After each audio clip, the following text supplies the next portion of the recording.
Hola Miguel, estoy muy emocionado de platicar contigo. Bienvenido al podcast. ¿Qué tal, Fran? Qué bueno conversar y creo que es primera vez que estoy usando Riverside del lado del entrevistado, no del entrevistador. Siempre es bueno estar del otro lado. Miguel, siempre me encanta empezar con un poco de contexto.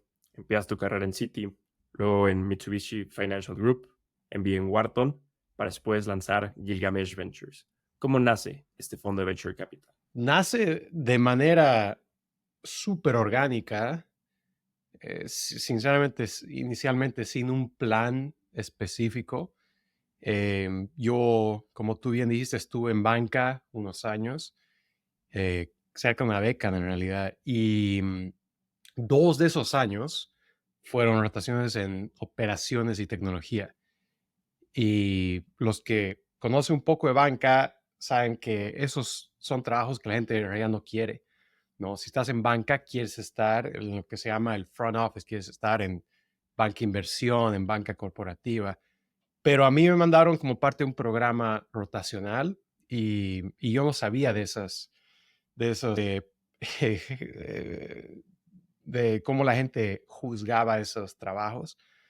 Entonces, más bien lo disfruté mucho, pero lo más importante de todo es que aprendí que la tecnología en los bancos es bastante antigua, y esto es hace 10 años, ojo, ¿no? Y no ha cambiado mucho. Y primero pensé que era solo en Citi, pero luego me di cuenta que eran todos los otros bancos, no solamente Citi. Entonces, poco a poco empecé a prestar atención a quién estaba modernizando la industria. El CEO de Citi en esa época decía: Silicon Valley is gonna eat our lunch. Y al principio yo no entendía qué significaba eso, pero de ahí me enteré de compañías como SoFi, como Lending Club, que fueron algunas de las primeras en agarrar escala, sobre todo en Estados Unidos. Y empecé a invertir como ángel, ¿no? Pocas inversiones y muy pequeñas, pero así poco a poco fui avanzando. Mi primera inversión como ángel fue en la compañía de mi socio, que hoy en día es mi co-founder, Petal, y de ahí empezamos a invertir en otras, y eso fue bien, ¿no? Y primero en compañías en Nueva York, luego fuera de Nueva York en Estados Unidos, y luego obviamente hasta llegar a América Latina, ¿no? Pero el punto es que fue muy orgánico y a medida que hacíamos las inversiones como ángel, otras personas alrededor nuestro nos decían: qué interesante, yo también quiero invertir junto a ti, ¿no? Y bueno, entonces la manera que lo estructuramos inicialmente eran SPVs, o sea, fideicomisos que estaban destinados a invertir exclusivamente en una compañía, ¿no? Y eso funcionó por un tiempo, pero requiere mucha complejidad operacional. Entonces decidimos cortarlo después de hacer unas cuantas. Y la única conclusión lógica era, si queremos seguir invirtiendo, hay que levantar un fondo, ¿no? Como si fuera algo fácil, ¿no? Lo que no lo es. Y bueno, obviamente con mi socio nos llevábamos muy bien, nos conocemos ya por más de 12 años, entonces tenía sentido hacerlo, pero fue muy, muy orgánico, persiguiendo una curiosidad, persiguiendo un interés genuino, y hasta llegar a esa conclusión. Cuando lanzan el fondo en 2020, ¿qué características encontraste en Andrew, tu socio fundador, que te dijo, este es el socio ideal para armar Gilgamesh Ventures? De nuevo, sinceramente, fue muy orgánico. Yo creo que para cualquier negocio, cualquier proyecto, ¿no? Hay que encontrar tres cosas dentro de los socios, tres pilares, yo diría que son bastante básicos, ¿no? Número uno, tiene que existir la confianza entre los dos y se tienen que llevar bien, porque vas a pasar más tiempo con esa persona casi que con cualquier otra, ¿no? Tal vez poniendo a un lado parejas. Entonces, número uno. Número dos, que está muy relacionado al número uno, poder debatir y discutir ideas sin, sin matarse, ¿no? Poder hacer, o sea, cuestionar lo que el otro está pensando y saber que este cuestionamiento viene de una, del deseo de encontrar la respuesta correcta, ¿no? Y eso no es necesariamente fácil. Yo creo que poca gente puede hacer eso. Y número 3, hay que complementarse, ¿no? O sea, cada uno tiene que traer cosas distintas a la mesa. Yo creo que se puede empezar proyectos con 2 o 3 personas muy similares, pero es mucho mejor cuando la gente se complementa, ¿no? Entonces, en nuestro caso, ¿no? Andrew era ex founder, ¿no? Ex fundador de una fintech. Yo no tengo ese background, ¿no? Este, yo tengo MBA, Andrew tiene una maestría de leyes, ¿no? Él es abogado. Y así, ¿no? Él es de Estados Unidos, yo soy latino, ¿no? Entonces, si vas viendo la lista, son bastantes puntos complementarios, ¿no? Y luego tenemos una tercera partner que se nos unió un poquito después, Paula. Paula es increíble y también extremadamente complementaria, ¿no? Entonces creo que esos 3 puntos son importantes. Y lo más difícil de todo eso es que la gente tiene que estar alineada en el mismo momento, ¿no? O sea, porque a veces se da que uno quiere empezar algo y la otra persona está en otra, ¿no? Tal vez acaban de tener hijos, tal vez recién está empezando el MBA, ¿no? O tal vez acaban de conseguir una muy buena promoción en su actual trabajo y no es el momento apropiado para irse y empezar algo nuevo. Entonces, se dio que se alinearon las estrellas. ¿Cómo haces este mismo análisis cuando inviertes en las startups? O sea, analizando al equipo fundador, que sean complementarios, que sus timings sean, justo como lo mencionabas, que sean adecuados. ¿Cómo desde Gilgamesh hacen este análisis en los founders en los que invierten?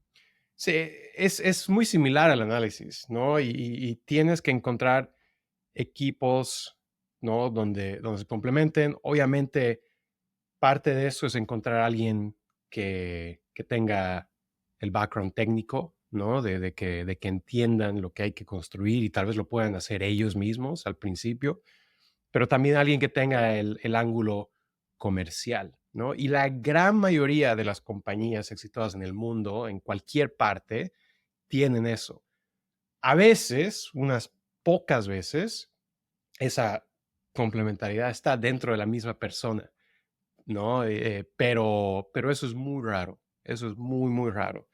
Em, por lo general, y tal vez no es los co-founders en sí, tal vez es una persona, pero contrata un equipo inicial que lo ayude a complementar, ¿no? Em, nosotros hemos invertido en ya 35 compañías y va creciendo, ¿no? Ese número. Y la gran mayoría son por lo menos un par de co-founders, ¿no? Entonces buscamos que tengan el lado técnico, tengan el lado comercial y una tercera cosa que realmente buscamos y lo tenemos en casi 100% de las inversiones con las compañías que trabajamos, es que sean, lo que se dice en inglés, sean insiders, ¿no? Entonces, si vas a construir algo en la industria de pagos, pues mejor si has estado trabajando en pagos por toda tu vida o varios años por lo menos, ¿no? O si es que vas a construir una compañía que dé crédito, ¿no? Que dé préstamos, pues hace falta que alguien en el equipo entienda los mercados capitales, ¿no? Y entienda crédito, ¿no? Entonces, eso es extremadamente importante, especialmente en fintech, ¿no? Hay otras industrias donde puede venir alguien de afuera e innovar. Es también posible en fintech, pero nosotros creemos que es muy difícil, ¿no? Entonces, la gran mayoría de la gente con la que nos gusta trabajar son gente que viene de la industria, ¿no? Sí, siempre hay excepciones, pero te estoy diciendo que la mayoría son así. Desde Gilgamesh invierten en fintech en las Américas. ¿Por qué deciden invertir en todas las Américas y no enfocarse ya sea solo en Estados Unidos o en América Latina? O sea, ¿qué han visto que tiene esta parte de invertir en estas dos regiones, o sea, como ventaja competitiva? Sí, es una tesis que nos encanta a propósito y que que fue nuestra tesis desde el día uno y continúa cada día probándose y cada día estamos aún más convencidos de que es la tesis correcta, ¿no? Porque por un lado vivimos en Nueva York, nuestra carrera profesional del equipo se desarrolló en gran parte en Nueva York, entonces estamos bastante metidos en todo el mundo de fintech y finanzas en la ciudad acá en Nueva York y Nueva York es la capital de fintech. Eso lo hablo frecuentemente, los números lo dicen, más de 50% de las fintechs de hoy en día de Estados Unidos que se empiezan en el país lo hacen en Nueva York. Los founders, aunque estén en otro lado, deciden mudarse a Nueva York. Entonces, estando acá, no podemos obviar eso, ¿no? Pero al mismo tiempo, tenemos experiencia trabajando con América Latina, entendemos el mercado y la oportunidad es enorme, ¿no? Creo que si es que todavía habían algunas dudas, ¿no? De que fintech en América Latina tiene mucho potencial. Durante los últimos años, ya cada mes estamos viendo más y más pruebas de que el potencial es enorme, ¿no? Ya sea compañías que salen a la bolsa, compañías que se venden por cifras altísimas, ¿no? Entonces, la oportunidad está ahí, pero es una combinación con lo que conocemos, que es el enfoque regional, también lo que conocemos por el lado de fintech, somos especialistas en fintech, sumándole la oportunidad, ¿no? Y por también no se puede obviar, o sea, yo soy de América Latina, entonces también para mí es un privilegio, lo considero un privilegio, poder trabajar con la región, poder invertir en la región, ¿no? Em, y poder, digamos, agregar un poco al desarrollo de la innovación financiera em, en todo lado en la región. En estos varios años que llevas invirtiendo en fintech, tanto en América Latina como en Estados Unidos, ¿cuáles han sido estas principales diferencias que has visto en el sector fintech, ya sea desde nivel regulación hasta sofisticación de los emprendedores, hasta desarrollo del ecosistema? O sea, ¿qué cosas te han llamado más la atención contrastando estas dos regiones? Sí, es una buena pregunta. Por lo general, Estados Unidos tiende a estar un poco más adelantado, ¿no? En cuanto a tendencias, pero también hemos visto modelos y compañías que se han construido en América Latina que han empezado en América Latina. Pero, digamos, a tu pregunta, yo te diría que los emprendedores latinos, ¿no? Tienden a ser, mm, están mucho mejor adaptados a la realidad de hoy en día, ¿no?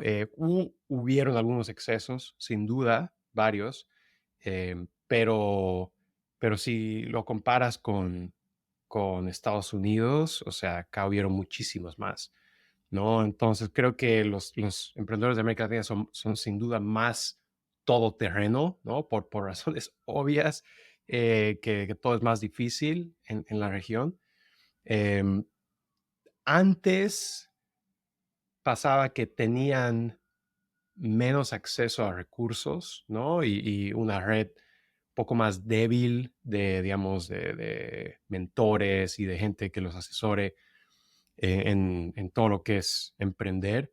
Pero eso ya ha cambiado también. Ha cambiado por dos razones. Número uno, la comunidad ha crecido mucho, tanto de gente local como extranjeros que se han mudado a ciudades como Sao Paulo, como Santiago, como México, ¿no? Pero también algo que ha cambiado son podcasts como el tuyo, ¿no? Podcasts como el mío y otros que la gente los usa como recursos, ¿no? Entonces, ahora puedes tener un emprendedor en, no sé, ponte un sitio como Panamá, donde no hay una comunidad tech fuerte, no hay una comunidad fintech fuerte.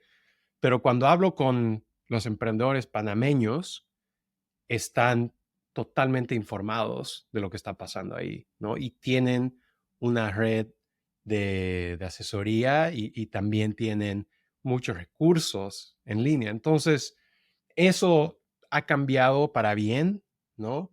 Lo que sí los emprendedores de Estados Unidos tienen a ser un poco más lanzados, ¿no? Creo que este mercado le da un poco más de permiso a los emprendedores de Estados Unidos a probar ideas un poco más locas, ¿no? Esa es la realidad. Los inversores que están apostando al talento en América Latina tienden a ser un poco más conservadores y por ende las ideas acaban siendo un poquito más, digamos, por el lado seguro. em, pero eso también con el tiempo puede cambiar, ¿no? Entonces, y bueno, al fin y al cabo, un emprendedor es un emprendedor, ¿no? O sea, eso no hay diferencia. Alguien que quiere construir y soñar y luchar contra el status quo va a ser muy similar, ya sea en Brasil, en Pakistán, Francia o Estados Unidos. Y eso lo veo a través del podcast, ¿no? Que logro hablar con emprendedores en todas partes del mundo y tienen el mismo ADN, de eso no hay duda. Haciendo un poquito más zoom in en América Latina, metiéndonos en estos dos mercados más grandes, que es donde también invierte Gilgamesh, Brasil y México. Creo que estoy un poquito sesgado. Vivo en México, en el fondo donde estoy, estamos en México, pero invertimos en toda América Latina. Ayer hablaba con un VC y contrastando estos dos ecosistemas, ya sea a nivel fintech, pues hay diferencias enormes. Ya sea desde los pagos account to account en Brasil es cosa del día a día, con Pix. En México todavía no tienes algo así. O la sofisticación, la regulación. ¿Qué diferencias has encontrado desde el sector fintech de estos dos mercados que son los más grandes de América Latina? Sí, sí, hay diferencias muy claras, ¿no? Y vamos a ver cómo van a evolucionar los dos mercados. Yo creo que hay que empezar del lado del regulador, ¿no? El regulador en Brasil, que es el Banco Central, es muy amigable, muy pro fintech, ¿no? Porque ha visto la tecnología como el mejor medio para incrementar la competencia entre las instituciones financieras y número dos, la innovación, ¿no? Y como resultado, bajar los precios de las tasas de interés, ¿no? Y lo están logrando, ¿no? O sea, esto es un proyecto de muchos años, pero recién tuvimos nuestro Summit de Gilgamesh en Sao Paulo y trajimos al jefe de regulación financiera del Banco Central, Octavio Damaso, y justamente habló de esto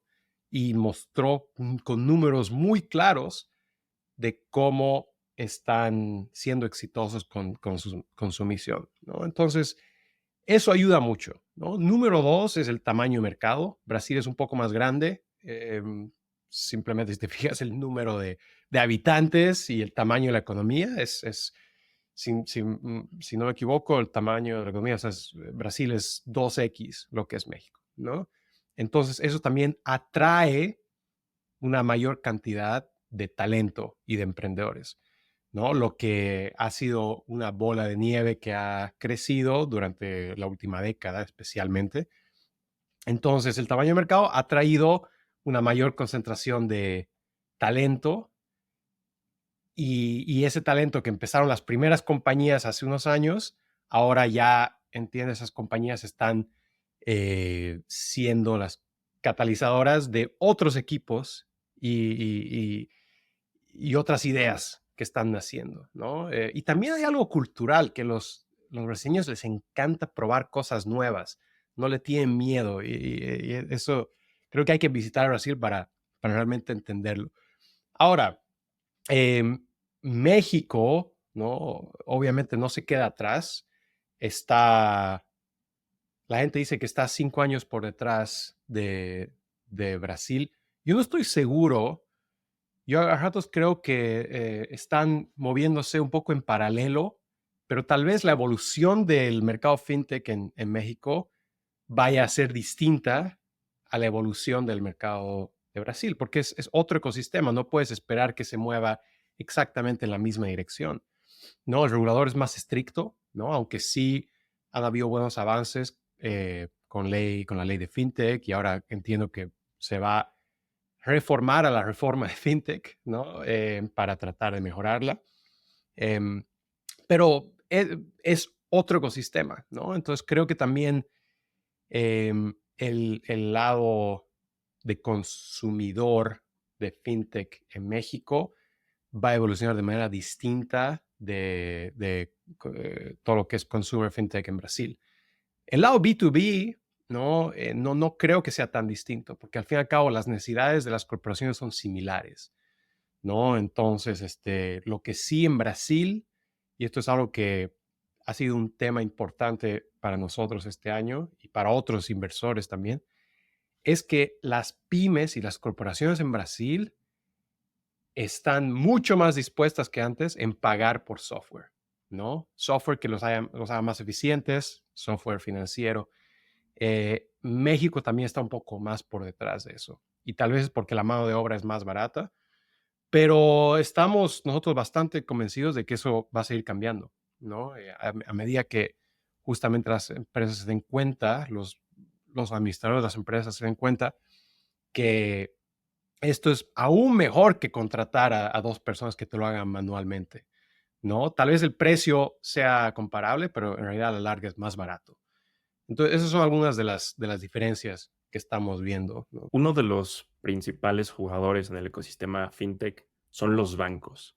Desde tu perspectiva, ¿cuál es el rol de los bancos en toda esta transformación fintech que estamos viviendo? Yo soy creyente que los bancos no se van a ir a ningún lado, ¿no? Yo hablo con bastante gente, creo que ahora menos, que te decían sí, que los bancos van a desaparecer, que las fintechs van a reemplazar totalmente a los bancos. Yo no creo en eso, ¿no? Lo que está muy obvio y evidente es que la fortaleza de los bancos no se va a ir a ningún lado. Y más bien lo que está pasando es que la industria fintech está, por un lado, impulsando a los bancos a que despierten un poco y se modernicen, ¿no? Justo ayer, por ejemplo, hablaba con el equipo de Davivienda en Colombia, ¿no? Y ellos tienen una solución de de un neobanco que han construido dentro de la vivienda, que tiene como 15 millones de usuarios, ¿no? Entonces, y sin duda, la industria de fintech, tanto en Colombia como alrededor del mundo, los ha impulsado a mejorar y mejorar y mejorar esa oferta, ¿no? Y lo mismo vemos en otros bancos en la región, ¿no? Entonces, creo que no hay que minimizar la posición de los bancos. Y por otro lado, yo creo que muchas de las fintechs que están naciendo y que van a nacer en el futuro van a venderle servicios a los bancos para mejorar su producto, ¿no? Ya hay bastantes ejemplos de compañías que están haciendo esto, pero sin duda vamos a ver más, ¿no? Y a veces es la única manera de que alguna de estas fintechs triunfen, ¿no? Incluso en una de mis entrevistas en Brasil hablaba con Pismo, que es el CEO de Pismo, que es una compañía que se está vendiendo a Visa por $1 billón, nacida en Sao Paulo, un gran caso de éxito. Y empezaron con clientes fintech, ¿no? Y hoy en día creo que 60-70% de los logos con los que trabajan son fintechs, pero la gran mayoría del volumen son bancos tradicionales. Y ellos lo tenían muy claro desde el principio que si no se graduaban de venderle a fintechs y pasar a los bancos, no iba a funcionar, ¿no? Y bueno, ahora trabajan con todos los bancos grandes del mundo que te imagines. Una gran parte de fintech es la parte del lending. Y no sé, desde que arrancaste Gilgamesh, desde que arrancaron en 2020 a hoy, finales de 2023, las tasas de interés han subido muchísimo. ¿Cómo cambia tu manera de ver las startups fintech, específicamente ya sea en lending, con este cambio en las tasas de interés? Sinceramente, la manera de lo que lo analizamos no ha cambiado mucho. Afortunadamente, nosotros veníamos del mundo del lending, yo del lado corporativo y Andrew del lado de consumidor a través de su startup Petal. Entonces, siempre tuvimos la óptica de que si vas a apoyar a un equipo que dé crédito, pues este equipo tiene que entender muy bien cómo funcionan los mercados capitales, ¿no? Y hay otra cosa, o sea, en Estados Unidos los márgenes de lending siempre fueron bajos, ¿no? Y bueno, ahora son aún más bajos por el costo del capital. En cambio, en América Latina es distinto, ¿no? En América Latina puedes jugar con una banda mucho más amplia de los márgenes, ¿no? Entonces, em, si te fijas en nuestro portafolio, hemos hecho más o menos unas 5 o 6 inversiones de compañías que dan crédito, que dan préstamos, y afortunadamente les está yendo muy bien, ¿no? Pero la principal razón es porque con tasas de intereses altas o bajas, el equipo tenía un muy buen entendimiento de cómo funciona, ¿no? Ahora, sin duda, nos hemos cuestionado internamente, ok, ¿en qué clase de modelos queremos invertir en el futuro? Y si es que el lending es parte de esto, ¿no? Y la respuesta es que sí lo es, pero tiene que ser muy selectivamente, ¿no? Y también tiene que ser lending combinado con algo más, ¿no? No puede ser una compañía que ponga una página web y diga, acá te doy préstamos y listo, ¿no? O sea, tiene que haber una combinación idealmente con software, ¿no? Donde ofrezcan valor agregado. Y creo que las mejores fintechs en el mundo hoy en día, las que le está yendo bien, aún con esta realidad de tasas de interés altas, tienen eso, tienen una combinación de algún valor agregado combinado con el crédito, ¿no? Y bueno, volviendo al punto de América Latina, o sea, las tasas al fin y al cabo son distintas y estamos viendo que muchas compañías de lending, sobre todo las que están bien administradas con gente que entiende los mercados capitales, le está yendo muy bien, ¿no? Pero son compañías que se aseguraron de cerrar fuertes alianzas ya sea con bancos o con fondos de crédito, ¿no? Que los ayuden a, a fondear los créditos.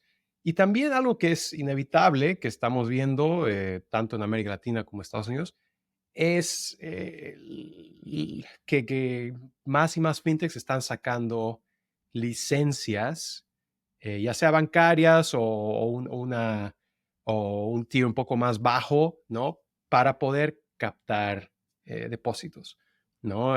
Porque al fin y al cabo, si puedes captar depósitos y los puedes usar para dar créditos, eso te va a bajar tu tasa aún más, ¿no? Entonces sí, es un tema complejo, hay que analizarlo equipo por equipo, compañía por compañía, ¿no? Pero em, no se va a ir a ningún lado lending con tasas de intereses altas o bajas.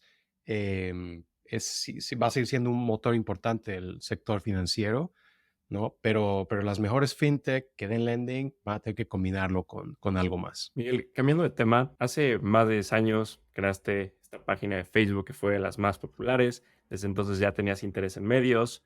Luego, cuando estás en tu MBA en Wharton, lideras el podcast de FinTech de Wharton. Luego, ahorita tu podcast. Has venido desarrollando esta marca personal alrededor de ti, alrededor de Gigamesh. ¿Cómo impacta una marca personal en Venture Capital? Impacta mucho, sin duda, pero te voy a decir algo. Tal vez yo diría que es un atajo. Yo diría que es una manera de acelerar un poco, ¿me entiendes? El desarrollo de tu marca personal. Pero no hay nada como darle tiempo al tiempo, ¿no? A pesar de que yo ya vengo grabando podcast por varios años y mi marca personal es fintech, ¿no? Aún así, o sea, cada día uno tiene que salir a la cancha y sudarla, ¿no? Y aún así luchar cada milímetro, ¿no? Entonces, tener una marca personal fuerte ayuda, pero no es el todo, ¿no? O sea, sigue siendo un mundo bastante competitivo y eso es bueno, ¿no? Eso es bueno porque si algo es competitivo, eso te impulsa a mejorar, ¿no? Entonces, por nuestro lado, como bien dices, yo ya vengo casi 4 años entrevistando a gente, grabando podcast con gente por todo el mundo, ¿no? Aunque bastantes han sido obviamente de América Latina y Estados Unidos. Y esto nos ha ayudado en algunas cosas. Nos ha ayudado a conseguir inversores, sinceramente. Muchos de mis invitados o gente de la audiencia se ha unido como el PIS en nuestros fondos. Pero también nos ha ayudado a conocer a emprendedores, ¿no? Entonces, sí ayuda. Recientemente tuve un caso hace pocos días donde un equipo de emprendedores de Nueva York están ya bastante avanzados en su ronda. Se acaban de ir de sus trabajos antiguos, un equipo muy interesante, y ya no quieren hablar con nadie más. Ya ellos creen que ya tienen todo hecho, ¿no? Pero conseguí que me presten atención y conseguí hablar con ellos porque son oyentes del podcast, ¿no? Y porque ah, en el proceso de prepararse a renunciar y lanzar la compañía, escucharon bastantes episodios del podcast. Entonces, conseguí esa llamada, esa reunión, ¿no? Entonces, sí ayuda un poco, pero una vez que llegas a la reunión, lo que hace falta es que esta gente te respete y vea que sí entiendes su industria. Entonces, si estás construyendo una compañía mediática, yo no creo que esa es la solución y eso no es lo que estamos haciendo. Lo que uno hace es aprovechar esta marca y este canal mediático que se ha creado para, entiendes, un poco darle modo turbo a lo que estás haciendo. Pero al fin y al cabo tú tienes que ser especialista y el momento de hablar con emprendedores, si es que ven que no entiendes de lo que ellos están hablando, no te van a prestar atención, ¿no? Entonces, por eso para nosotros sí, el podcast es una buena herramienta, pero la estrategia verdadera es ser especialistas en fintech. Totalmente de acuerdo. Sí, esta parte del podcast a mí también en lo personal me ha ayudado a conseguir potenciales empresas a las que inviertes, conectar con otros VCs, tener otras perspectivas y totalmente ayuda. Ahora, Miguel, cuando decides lanzar Gilgamesh, estás, de lo que entiendo, cursando tu MBA en Wharton. ¿Cuáles fueron estos principales retos al cursar el MBA al mismo tiempo que estar construyendo Gilgamesh? Sí, yo creo que el MBA es, es igual que cualquier otra experiencia, cualquier otra cosa en la vida. ¿A qué me refiero con eso? Es que el resultado que le saques al MBA depende de la cantidad de esfuerzo que le pongas, ¿no? Porque yo conozco gente que ha ido a los mejores MBAs del mundo, a Wharton, a Stanford, a Harvard, y, y no aprovecharon mucho su tiempo ahí. Y luego volvieron a lo que estaban haciendo antes y todo bien, ¿entiendes? Pero también conozco gente que le ha sacado el jugo y le cambió la vida, ¿no? Entonces yo obviamente traté de posicionarme de ese lado. Me costó mucho entrar, no fue fácil, Entonces, cuando llegué ahí, o sea, vine con la mentalidad de que voy a ser el número uno, no en notas, sino en sacarle el jugo a la experiencia.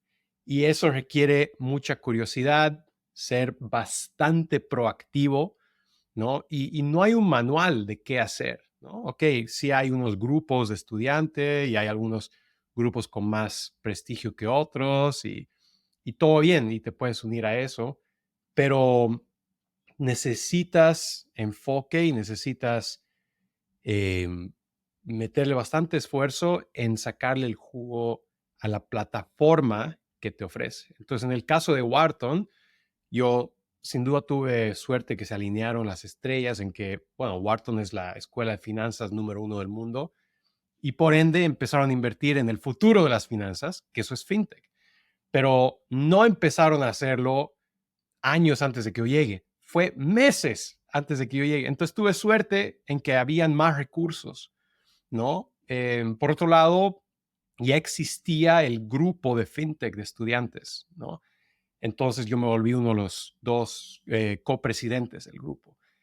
Ya existía este podcast del Wharton Fintech Podcast. Estaba desaprovechado, pero, ¿entiendes? Había una plataforma ahí que yo tomé las riendas y la impulsé. Pero el punto es que no había un profesor por detrás diciéndome qué hacer, no, era 100% curiosidad propia, ¿no? Entonces, cuando, cuando llegó el momento, digamos, de levantar capital y de empezar la compañía, empezar Gilgamesh Ventures, eh, ayudó que ya había hecho tantas cosas, ¿no? Que era prueba, demostraba a la gente que uno estaba bien posicionado para esto. Y otra cosa que ayudó es que ya estaba en mi segundo año, ¿no? Entonces, cuando empezamos a levantar, o sea, ya la gente podía ver que, ok, esta persona se va a graduar pronto, ¿no? Y va a poder dedicarle 100% el tiempo al fondo, ¿no? Entonces, y sin duda ayudó que somos dos co-founders, ¿no? Tal vez yo solo hubiera sido casi imposible o mucho más difícil. Entonces, todo en el MBA y en la vida es función del esfuerzo que le metas, ¿no? Y lo que es el MBA es una gran plataforma para conocer gente muy ambiciosa, con los cuales te vas a llevar muy bien y se van a ver amigos de toda la vida, pero también vas a aprender de esta gente y es una plataforma para aprovechar la marca que te ofrece el MBA, ¿no? Entonces, obviamente yo lo recomiendo y a la gente le recomiendo el MBA, pero también es una decisión muy personal y no tiene sentido para todos, ¿no? Pero sí, a mí me cambió la vida y lo haría 1000 veces nuevamente. Ya vamos en la parte final de la entrevista. Te voy a hacer unas últimas preguntas donde te pido que la respuesta sea lo más breve posible. ¿Preparado? Dale. ¿Cuáles son las tendencias que más te emocionan como inversionista? El software verticalizado, ¿no? Creo que durante los siguientes años, sobre todo en América Latina, vamos a ver un gran crecimiento del software verticalizado y esto va de la mano con fintech, ¿no? Entonces, y también va de la mano con la voluntad de pagar por software de las pymes y las grandes empresas. ¿Qué harías para fomentar las inversiones en los fondos de venture capital en América Latina? Creo que hace falta mayor educación, ¿no? Creo que hace falta más ejemplos, pero sinceramente hay que darle tiempo al tiempo, ¿no? Hay que darle tiempo al tiempo y creo que también hacen falta más misiones internacionales donde los LPs de otras partes del mundo se conozcan con los latinos. ¿Cuál es el futuro para fintech en las Américas? Pues el futuro es bastante bueno y optimista, ¿no? Creo que fintech eh, se estima que va a crecer como 6, 7x en los siguientes eh, 8 años. Em, y, y creo que la mayor parte de este crecimiento va a ser impulsado por compañías lanzadas y construidas por latinoamericanos, no por compañías extranjeras, no por bancos extranjeros. ¿Qué consejo le darías a un first-time fund manager? Es buena pregunta. Que tengan un muy buen sistema interno de operacional, porque la inversión es solo un pequeño porcentaje de lo que uno hace. O sea, si eres un fondo activo que haces 10 inversiones al año, ¿no? Hay 12 meses, hay 365 días. ¿Qué haces el resto del tiempo? ¿No? Estás teniendo muchas conversaciones y captando mucha información y mucha documentación. Entonces, tener una manera de captar todo esto de una manera organizada es crucial. Por último, ¿cómo ves a Gilgamesh dentro de 5 años? Más grande, con compañías transformacionales que nos escogen y con una marca reconocida no solo en las Américas, pero en todo el mundo. Miguel, disfruté muchísimo platicar contigo. Muchísimas felicidades por todo lo que has hecho desde el podcast, hoy con Gilgamesh, invirtiendo en todo América Latina y Estados Unidos. En verdad, muchísimas felicidades por todo esto. Gracias, Fran, y felicidades a ti. Gran podcast.